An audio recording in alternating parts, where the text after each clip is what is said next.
I found out that what I was doing, there's a name for it. And it's actually a long spiritual tradition for people to do things like this. But it's a practice that's very common in 12-step recovery, and it's called two-way prayer.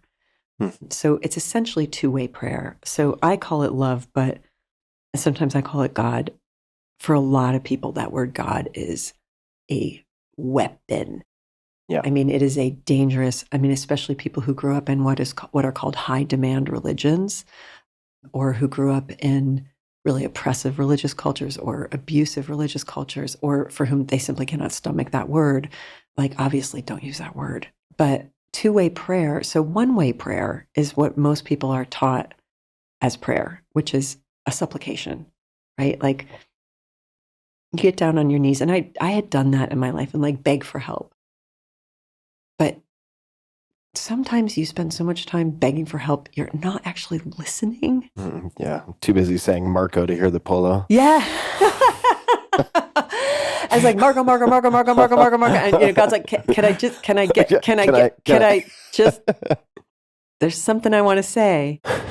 And so I would suggest if people are interested in this, you can look up two-way prayer, because there are a lot of people teaching it.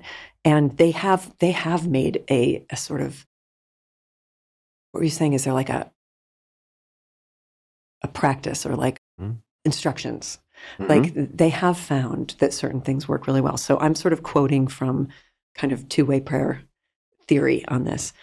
The first one is that you can open up the channel by reading something. So go to a quiet place, although at this point I've done it so long, like I can do it in an Uber, but like go to a quiet place and read something that to you feels holy. So it doesn't have to be any official religious text. Poetry works for me better than scripture. So the poems of Hafiz or Rumi or Mary Oliver or Walt Whitman, Song of Myself from Walt Whitman, which is essentially just a big letter from love.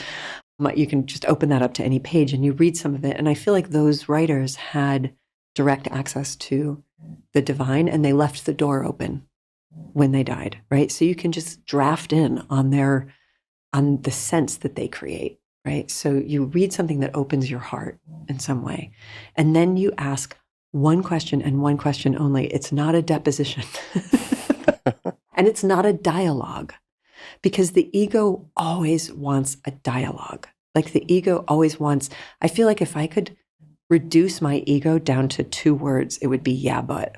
Like, it's always got a follow-up question. It's like, well, but you say that you love me, but and it's like, part of the reason that two-way prayer is so beautiful is that you ask the question and then you stop talking.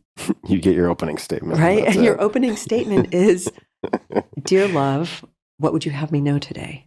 And then the other thing that I've seen suggested in two-way prayer practice, and this kind of came intuitively to me, but I see that it's taught this way when people teach it, is the first line back to you from the divine should be an endearment, an affectionate nickname. My love, my child, my sweetheart, my little one. I hear little one a lot. My little one. My angel, honey head.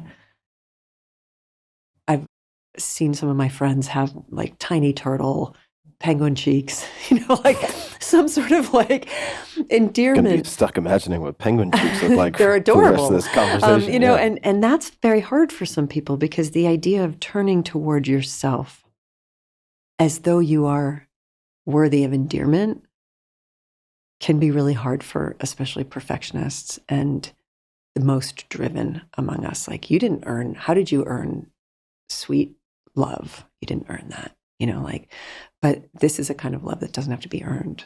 So you start with that. And then, so the way I did it, the first night I did it, was I literally just wrote what I wish somebody would say to me, and that's pretty straightforward as an instruction, because what you wish somebody would say to you, how you want to be loved. How you want to be loved.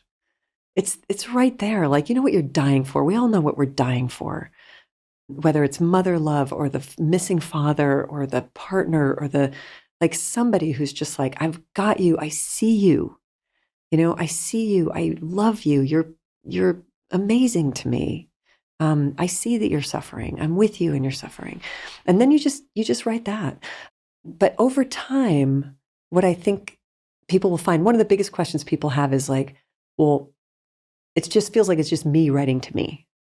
Like it feels super artificial. I don't feel like I'm hearing God's voice. I don't feel like I'm believing that there's this eternal source in the universe that's completely loving and unconditionally adores me.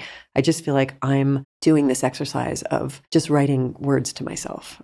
And that doesn't feel spiritual, and it doesn't feel rich, and it doesn't feel real. And the question I have heard is, well, what's so bad about that? What if it is just you? What if all it is just you writing to yourself from a kinder voice within you? Wouldn't that be worthy enough to be slightly life-changing, besides the terrorist who lives inside your head constantly telling you how you failed? Like, why not change the channel in your own head? And if that's all it is, and what if God is just the most loving voice inside your own head?